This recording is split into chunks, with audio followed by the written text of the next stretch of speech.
নমস্কার, কেমন আছো সবাই? আজ তোমাদের সাথে শেয়ার করব বৌদির স্বাদের দিন কি কি রান্না হয়েছিল।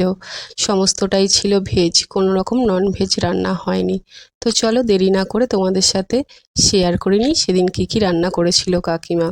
সাদা ভাত, ফ্রাইড রাইস, তারপরে আছে এখানটায় পোস্তর বড়া, ফুলকপি ভাজা, কুমড়ো ভাজা, আলু ভাজা, পটল ভাজা, তার সাইডে আছে ভেন্ডি ভাজা, এটা শিম ভাজা, এখানটায় আছে পাটপাতার শাক, বেগুনি।